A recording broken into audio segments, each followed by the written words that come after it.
Natasha ingin memberi kejutan kepada Reno tepat di ruangan kerja dari mantan kekasihnya tersebut. Setelah sampai di perusahaan Reno, Natasha langsung memarkirkan mobilnya dan dia pun langsung menemui resepsionis untuk meminta izin agar ia bisa bertemu dengan Reno. "Permisi Mbak, Bapak Reno-nya ada?" tanya Natasha kepada pegawai di bagian resepsionis perusahaan tersebut. "Maaf, dengan Mbak siapa?" tanya pegawai resepsionis itu kepada Natasha.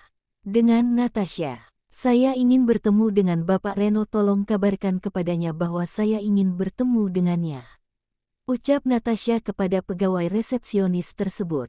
"Baik Mbak, mohon tunggu sebentar," jawab pegawai itu kepada Natasha. Pegawai resepsionis itu langsung menghubungi sekretaris pribadi dari Reno untuk menyampaikan bahwa ada orang yang ingin bertemu dengan Reno tersebut. Rini yang menjawab panggilan telepon dari pegawai resepsionis itu langsung bertanya siapa yang ingin bertemu dengan bosnya tersebut. "Siapa yang ingin bertemu dengan Bapak Reno?" tanya Rini kepada pegawai resepsionis tersebut. "Dia bilang namanya Natasha," jawab pegawai resepsionis itu kepada Rini. Rini langsung menghela nafas panjang mendengar nama Natasha disebutkan oleh pegawai resepsionis tersebut. Sudah beberapa waktu belakangan ini dia tak pernah mendengar nama itu lagi yang datang mengunjungi pimpinannya tersebut, dan hal itu membuat Rini sedikit ragu untuk menolak kedatangan dari Natasha tersebut, karena memang dulu Reno pernah berpesan kepadanya untuk tak pernah mempersilahkan Natasha untuk datang ke ruangan kerjanya. Tapi mengingat ini sudah beberapa lama Natasha tak pernah berkunjung ke perusahaan itu lagi, sehingga membuat Rini sedikit ragu dan dia pun memutuskan memberitahu kepada Reno bahwa Natasha ingin datang menemuinya. "Tunggu sebentar ya, saya tanyakan dulu kepada Bapak," jawab Rini kepada pegawai resepsionis tersebut. "Baik Mbak," jawab pegawai resepsionis itu kepada sekretaris pribadi dari Reno melalui sambungan telepon tersebut. Setelah meletakkan gagang telepon di tempatnya, Rini langsung beranjak menuju ruangan kerja dari Reno. "Permisi Pak," ujar Rini kepada pimpinannya tersebut. "Silakan masuk Rini," ucap Reno dari arah dalam sambil menoleh sekilas ke arah sekretaris pribadinya tersebut. "Maaf Pak, di bawah ada tamu yang ingin bertemu dengan Bapak," ucap Rini kepada pimpinannya tersebut. "Siapa?" tanya Reno sambil tetap fokus mengerjakan pekerjaannya. "Yang ingin bertemu dengan Bapak adalah Mbak Natasha," jawab Rini kepada pimpinannya itu. Mendengar nama Natasha disebutkan oleh sekretaris pribadinya itu, Reno langsung menghentikan aktivitasnya dan memandangi wajah sekretarisnya itu dengan serius. "Benarkah yang datang adalah Natasha?"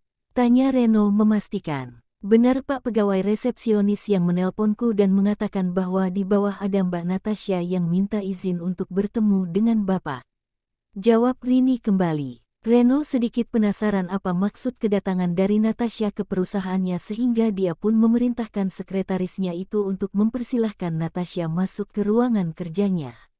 "Ya silakan saja, suruh dia datang ke sini," jawab Reno pada akhirnya. Dia sedikit penasaran untuk apa Natasha menghubungi dia lagi karena memang sudah beberapa waktu lamanya Natasha tak pernah datang kepadanya lagi. Padahal akhir-akhir ini Reno beranggapan bahwa Natasha sudah memutuskan untuk tidak mengganggu kehidupannya lagi, tapi sekarang Natasha malah muncul lagi dan hal itu membuat Reno merasa sangat penasaran sekali. Beberapa waktu kemudian Rini mempersilahkan Natasha masuk ke ruangan kerja Reno. Saat melihat Natasha masuk ke ruangan kerjanya, Reno langsung berdiri dan menutup berkas yang baru saja dia baca lalu mempersilahkan Natasha untuk duduk di sofa yang ada di ruangan kerjanya tersebut. "Ayo silakan duduk Natasha. Ada apa kamu datang ke sini?" tanya Reno dengan raut wajah penasaran. Natasha duduk dengan anggun di sofa yang ada di ruangan kerja Reno tersebut dan dia pun langsung tersenyum mendengar pertanyaan dari Reno barusan. "Aku kesini hanya ingin menyampaikan kejutan yang sangat bagus untukmu," ujarnya sambil merogoh ke dalam tas yang dia bawa kemudian mengeluarkan tespek yang bergaris 2 yang menandakan dia tengah hamil saat itu. "Kejutan apa?" tanya Reno dengan raut wajah heran. Natasha langsung mengulurkan tespek itu kepada Reno dan Reno pun dengan heran menerima benda yang diulurkan oleh Natasha itu kepadanya. "Apa ini?" tanya Reno penasaran. Dia memandangi tespek itu yang bergaris 2. Itu adalah kado spesial untukmu, aku sedang mengandung anakmu. Ucap Natasha kepada Reno dengan senyuman lebar di wajahnya. Jantung Reno seakan mau berhenti saat Natasha menyebutkan kalimat itu tepat di hadapannya. Dia sangat kaget sekali dan buru-buru bertanya kepada mantan kekasihnya itu kembali. Maksudmu, kamu hamil dengan siapa? Tanya Reno penasaran. Iya mas, aku hamil dan ayah dari bayi yang aku kandung ini adalah kamu. Jawab Natasha kepada Reno. Reno sangat kaget mendengar ucapan Natasha yang seperti itu kepadanya. Dia langsung berdiri karena terlalu kaget dengan berita tersebut. Apa-apaan ini, Natasha? Aku tak pernah melakukan apapun denganmu. Bagaimana mungkin kamu tiba-tiba hamil seperti ini? Ucap Reno dengan raut wajah kaget kepada Natasha. Natasha langsung tertawa mendengar sanggahan dari Reno tersebut. Aku serius mas. Aku memang tengah hamil saat ini dan ayah dari anak yang aku kandung adalah kamu. Kamu jangan lupa apa yang pernah kita lakukan 1 bulan yang lalu. Ucap Natasha menekan Reno. Reno langsung menggelengkan kepalanya dengan kuat. Dia sungguh kaget dengan berita yang disampaikan oleh Natasha kepadanya. Ini tak mungkin, aku sangat yakin sekali bahwa aku tak pernah melakukan apapun denganmu.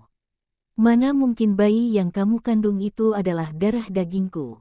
Aku tak percaya sedikit pun. Jawab Reno dengan wajah pucat pasi. Aku serius dengan ucapanku mas.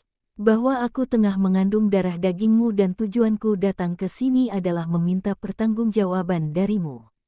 Kamu harus segera menikah denganku. Ucap Natasha kepada Reno. Reno langsung menyipitkan matanya mendengar permintaan dari Natasha tersebut. Kamu jangan gila Natasha. Aku sudah punya istri dan aku tak akan pernah menikah dengan siapapun lagi. Jawab Reno dengan suara keras kepada mantan kekasihnya tersebut. Lalu bagaimana denganku? Ini adalah darah dagingmu, kamu harus bertanggung jawab kepadaku, mas. Pokoknya jika kamu tak mau bertanggung jawab maka aku akan datang ke rumahmu dan menyampaikan hal ini kepada keluargamu termasuk kepada istrimu itu. Jawab Natasha dengan penuh keberanian. Reno sedikit tersudut mendengar ancaman yang dilontarkan oleh Natasha itu kepadanya. Sejenak dia merasa ragu tentang bayi yang dikandung oleh Natasha tersebut. Selama ini dia percaya bahwa dia tak pernah melakukan apapun dengan Natasha, tapi sekarang setelah 1 bulan berlalu sejak kejadian itu Natasha malah datang menemuinya dan mengatakan bahwa dia tengah hamil. Jadi Reno merasa ragu apakah benar bayi yang dikandung oleh Natasha itu adalah dagingnya atau bukan. Kamu jangan mengancamku seperti ini Natasha. Pokoknya aku tak akan mau menikah denganmu sebelum kamu bisa membuktikan bahwa bayi yang kamu kandung itu adalah darah dagingku. Jawab Reno yang tetap teguh dengan pendiriannya.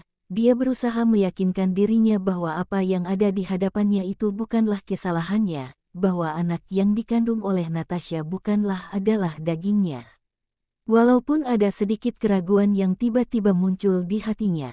Baiklah, aku kesini hanya ingin menyampaikan hal itu kepadamu, silahkan kamu pikirkan dahulu.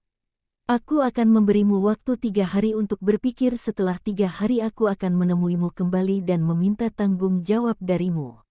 Ucap Natasha sambil bangkit dari tempat duduknya kemudian keluar dari ruangan kerja Reno tersebut. Sementara Reno masih terlihat syok dengan berita yang baru saja dia dengar dari Natasha. Ini semua tak mungkin, aku tak mungkin menghamili Natasha, itu bukanlah darah dagingku. Gumam Reno dengan perasaan khawatir. Natasha keluar dari ruangan kerja Reno. Saat dia hendak meninggalkan perusahaan milik mantan kekasihnya itu tiba-tiba dia berpapasan dengan Chandra yang hendak memasuki perusahaan Reno tersebut. Natasha, panggil Chandra kepada perempuan yang sangat dia cintai tersebut. Melihat keberadaan Chandra, Natasha malah langsung menghindar. Dia tak mau bicara dengan Chandra hari ini karena dia tak punya urusan apapun dengan Chandra. Natasha berjalan cepat menuju ke arah mobilnya karena berjalan terlalu tergesa-gesa. Akhirnya Natasha terjatuh, sementara Chandra yang hendak mengejar Natasha langsung kaget melihat perempuan yang dia cintai itu terjatuh. Aduh, sakit sekali. Rintih Natasha saat merasakan perutnya tiba-tiba menjadi sangat sakit sekali akibat dia jatuh. Natasha, ada apa? Apa ada yang sakit? Tanya Chandra dengan raut wajah cemas kepada Natasha. Mas, perutku sakit sekali, Mas. Ucap Natasha dengan raut wajah panik kepada Chandra.